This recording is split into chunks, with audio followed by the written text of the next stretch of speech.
Imagine, if you will, that you have a leaky pipe somewhere in your house. Oh, the worst. Right. You call a plumber, and every time they come over, they check the main water valve, they look at it, they test the pressure, and they tell you, well, looks fine to me. Yeah, your plumbing is working perfectly. Exactly. But you are still finding puddles on your floor every single day. Right. That deep frustration, that disconnect between what the expert is seeing on their standard tests and what you are actually experiencing in reality. It's maddening. It really is. And that is the exact scenario we're looking at today, but, inside the human body, we are diving into a medical mystery, a condition that hides in plain sight and just acts as an absolute master of disguise. It really is one of the most elusive structural issues in modern urology, honestly. Yeah. And because it hides so well, patients are often told that their symptoms are just, a normal part of aging. Or maybe the result of childbirth. Right, the usual suspect. Exactly, when there is actually a very specific physical defect to blame. So the mission of this deep dive is to explore this rare, but honestly incredibly fascinating condition called a urethral diverticulum. Or UD for short. Right, UD. And we're setting out to answer a highly specific question. Can a UD mimic the symptoms of stress urinary incontinence, or what's known as post-void dribbling? And to get to the bottom of that, we have a really compelling stack of sources today. We do. We are pulling from comprehensive clinical reviews, single-center surgical studies, and the latest radiological imaging guidelines. A lot of heavy reading. Yeah. But what ties all of these different pieces of medical literature together is a shared recognition of this widespread problem.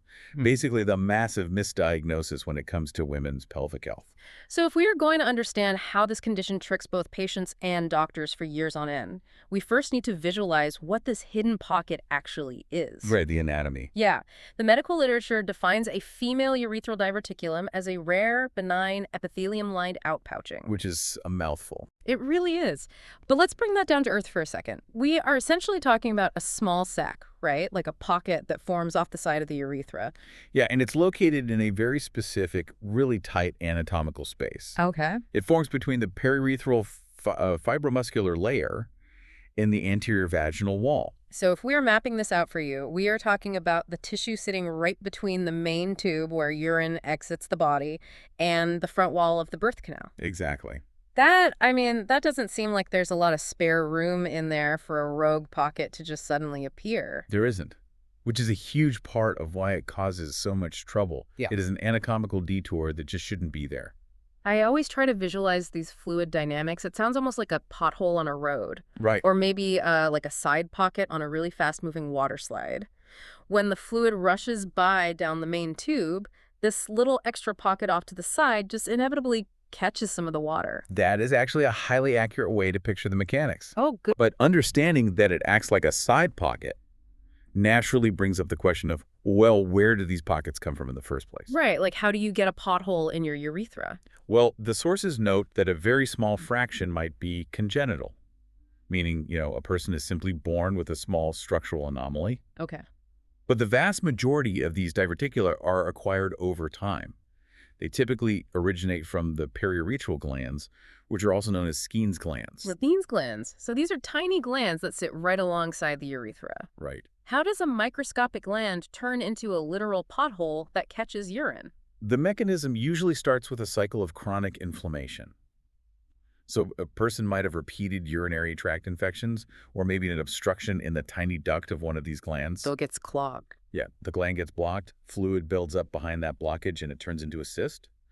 Or even worse, an infected abscess. Oh, wow. And as you can imagine, an abscess in a tight space builds up a significant amount of pressure. Oh, Eventually, that pressure just has to go somewhere. It takes the path of least resistance. Yes. The abscess bursts inward. It ruptures directly into the urethral lumen, which is the main channel of the urethra. Okay. And after the infection clears and the dust settles, it leaves behind this permanent, open pouch connected to the main tube. That is wild. It's the structural aftermath of an infection essentially blowing a hole into the side of the urinary tract. Exactly. That sounds incredibly painful during the acute phase, obviously. But then you're just left with this chronic structural change. Yeah, a permanent pocket. And who is mostly dealing with the fallout of this? It primarily affects women between the ages of 30 and 70. Okay. The literature cites a prevalence rate of 1% to 6% worldwide. That seems kind of low. Well, nearly all the sources we reviewed add a massive caveat to that statistic. This is likely a drastic underestimation. Why is that? Because so many cases don't present with obvious textbook symptoms, or they are entirely misdiagnosed for other common issues. So the true number of women walking around with this condition is probably much, much higher. That makes sense. I mean, if that pocket is constantly catching a spoonful of urine every time someone goes to the bathroom, that fluid has to come out eventually, right? Right. Is that what causes the delayed leaking? Because that leads perfectly into the first major mimicry issue the sources highlight, which is post-void dribbling. Yeah, that is the direct mechanical result. Post-void dribbling or post-micturition dribble is the single most common symptom of a UD. Okay. It occurs in 60% to 70% of all diagnosed cases. Wow, that's a lot. And the mechanics of it align perfectly with your water slide analogy earlier. As the patient urinates, the main channel flows normally, but that diverticular sac passively fills up with urine. And it just pools in there, basically acting like a reservoir. Exactly. But wait, if it's literally just a physical pouch emptying out, like dumping a bucket, how do doctors mistake that for a failing pelvic floor? It sounds so obvious when we describe it. Right. Wouldn't the patient be able to tell the difference between a weak bladder and a weird hidden pocket? You would think so, but you really have to view it from the patient's subjective everyday experience. Okay, fair. They aren't feeling a pouch empty. They don't have internal nerve endings telling them, oh, my side pocket is draining right now. Oh, right. It all just feels the same. Exactly. They just know that after they finish using the restroom, they stand up, they shift their weight, and they leak urine involuntarily. Yeah. It is incredibly easy to confuse with general urinary incontinence because the end result, the physical reality of leakage, is the exact same. That makes total sense. If you go to a doctor and say, hey, I'm leaking when I stand up, the doctor's going to think horses, not zebras. Right. They are going to assume it's standard incontinence. Furthermore, the clinical presentation of UD is famously vague. Yeah. It doesn't usually announce itself clearly. So if you're listening to this and you've been Googling your symptoms, you've probably seen a catchy medical phrase pop up. The sources mention something called the 3Ds. Yes. The classic triad of UD symptoms, Which are? dysuria, which is painful urination, Yeah. dyspareunia, which is painful intercourse, and dribbling, specifically that post-void dribble. Okay, the 3Ds. Right. This triad is heavily taught in medical schools across the world. It is presented as the hallmark sign, the giant red flag for a urethral diverticulum. But the clinical data actually shows that this textbook triad is a bit of a trap for diagnosticians. It is a massive trap. The sources highlight a really sobering fact. What's that? While this triad is hammered into medical students, all three symptoms only actually co-occur in about 20% of cases in the real world. Wait, really? Only 1 in 5 patients actually has the textbook symptoms? Yep. That rarity of the classic presentation is a major reason why UD is misdiagnosed for years. Because doctors are actively scanning for the 3Ds. Exactly. But a patient might only have one of them, or they might just present with what looks like completely standard incontinence. They get put into the wrong diagnostic bucket from day one. Wow. So if the dribbling from a pocket is that easily confused with general leakage, it basically completely blurs the line between a physical pouch and actual stress urinary incontinence, or SUI. Yes. How on earth does a clinician actually tell the difference? That overlap is the core focus of the clinical challenge here. Concomitant urinary incontinence, meaning incontinence happening at the exact same time the patient has a UD, is reported by anywhere from 10% to 57% of UD patients. Okay. But parsing out the exact nature of this incontinence, figuring out what is causing what, is a huge puzzle. Let's break down the mechanics of the mimicry versus the reality then. What is happening in true SUI and how does the UD fake those exact symptoms? So true stress urinary incontinence is typically caused by one of two anatomical failures in the pelvic floor. The first is urethral hypermobility. This is where the supportive tissues are weakened, so when physical stress occurs, the urethra actually shifts out of its proper place and loses its seal. Okay, that makes sense. The second cause is intrinsic sphincter deficiency, where the sphincter muscle itself, the actual valve, is just too weak to hold urine in against pressure. So in true SUI, patients leak when their intra-abdominal pressure suddenly spikes. Right. They cough, they laugh, they sneeze, they lift a heavy box, and the valve just fails. And importantly, the leak happens almost immediately. You sneeze, you leak. Got it. Now, Contrast that timing with UD symptoms. Some patients are counting the post-void emptying of the diverticulum as they're incontinent. Because it's delayed. Exactly. They go to the bathroom, they finish, but the sac is still full.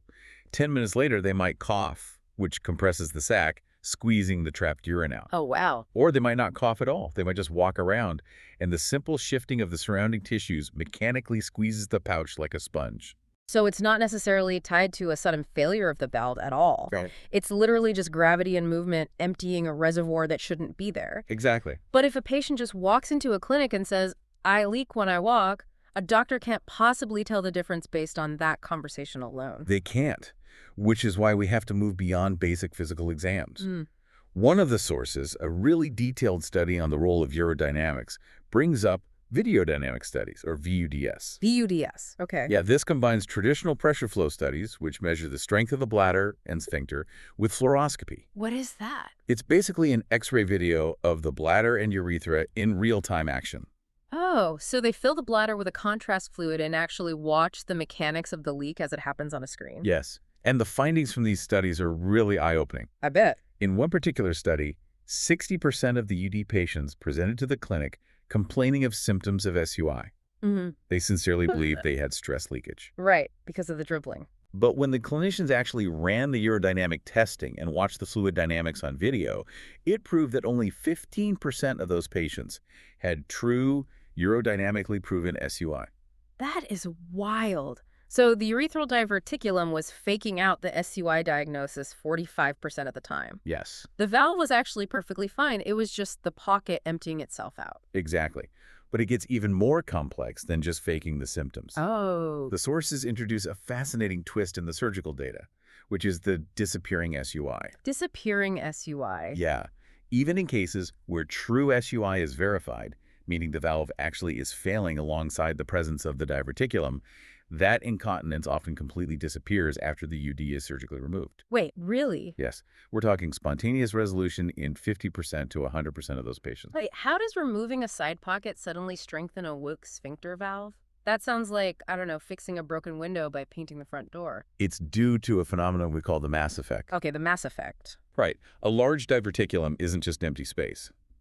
When it's filled with fluid or chronically inflamed tissue, it acts as a physical mass. It takes up space. Right. It can literally push against, kink, or distort the urethra. Think of a garden hose. Okay. If you have a golf ball pressing hard against the side of the hose, the water flow is going to be wildly distorted. Yeah, of course. This physical distortion can stretch the urethra open or interfere with the sphincter's ability to close properly, which artificially creates SUI. Oh, wow. So once you remove the mass of the diverticulum, the urethra returns to its normal anatomical position. The sphincter can close fully again, and the incontinence just vanishes. Okay, so a urethral diverticulum really is a master of disguise. It mimics SUI perfectly by dumping trapped fluid, and sometimes it artificially creates true SUI just by being a physical roadblock in the pelvis. Yes, exactly. Finding the truth requires some serious high-level detective work, and historically, I mean, the tools we've used just haven't been up to the task. The standard diagnostic pathway is incredibly frustrating for patients. I can imagine. If a woman goes in complaining of recurrent UTIs or persistent leaking, the frontline approach is usually a standard renal or pelvic ultrasound. But the sources point out that standard ultrasound is highly ineffective for this specific issue. Why does an ultrasound miss a literal pouch sitting right there? Because of the physics of how ultrasound actually works. It bounces sound waves off tissues. Right. If the diverticulum happens to be completely empty of fluid at the exact moment the ultrasound is done, the walls of the sac just collapse in on themselves. Oh, I see. And on an ultrasound monitor, a collapsed, empty sac looks virtually indistinguishable from the normal vaginal and urethral tissue surrounding it. Because of that technological blind spot, women suffer an average of 5.2 years from the onset of their symptoms before finally getting a correct diagnosis. It's awful. 5.2 years. Imagine the psychological toll of that. 5 years of being told, oh, it's just another UTI, here are some antibiotics. Or your pelvic floor is weak, just do more Kegels. When in reality, no amount of Kegel exercises can fix a physical hole in your anatomy. It is a profound failure of the traditional diagnostic process. But the landscape is improving because we are shifting our imaging techniques. Okay, that's good news. The gold standard for diagnosis today is magnetic resonance imaging, the MRI. What makes the MRI the hero of this story? Resolution and unparalleled soft tissue contrast. An MRI uses powerful magnets to map the water content and cellular structure of the tissues. Right, it's much more detailed. Exactly. It provides the exquisite anatomical detail that a surgeon absolutely requires. It doesn't just give a vague indication that there is a pouch. It gives a 3D map. Yes. It shows the exact size, the shape, whether the pocket wraps circumferentially around the urethra like a horseshoe, and crucially, exactly where the neck of the pouch communicates with the main urethral channel. Now, the sources also mention a few older methods still in use, like voiding cystorethrography. Yes, VCUG. That is a functional test where contrast dye is used to visualize the bladder and urethra during the actual act of voiding. Okay. You can sometimes see the dye fill the sac, and then on a post-void X-ray taken after the patient finishes, you can literally see the dye pooling in the pocket. Oh, wow. There is also cystoscopy, where a tiny camera is inserted directly into the urethra to look for the hole, or the ostium, leading into the pocket. But the clinical reviews noted that cystoscopy isn't always reliable either, right? No, it's not. The problem with the camera is that the tissue inside a chronically infected urethra is rarely pristine. Makes sense. It's probably really inflamed. Exactly. Yeah. The periosteal inflammation, basically the severe swelling around the opening of the pocket, can completely hide the hole. It just looks like generally angry, swollen tissue. Which is why the MRI imaging is so vital. Exactly. And finding this pocket matters for reasons far beyond just curing the embarrassing dribble.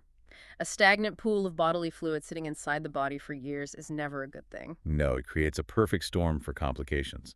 Because the urine just sits there and stagnates, these UD sacs harbor chronic infections.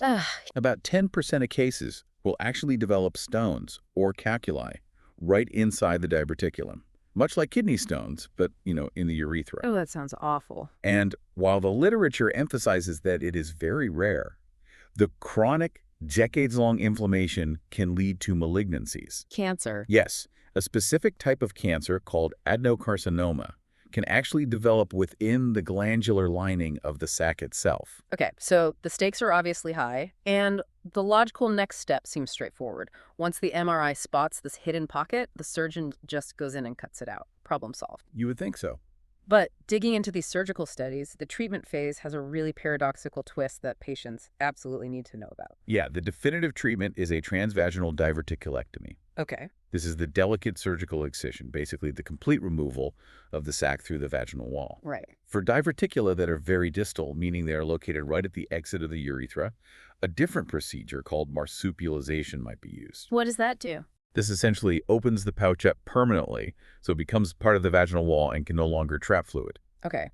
But the shocking statistic from our sources is about what happens after the surgery. Yes. The very procedure designed to fix the UD, the surgery aimed at stopping the leaking and the dribbling, can actually cause a brand new incontinence problem. It is a heavily documented complication known as de novo SUI. De novo. Which translates to new onset stress urinary incontinence.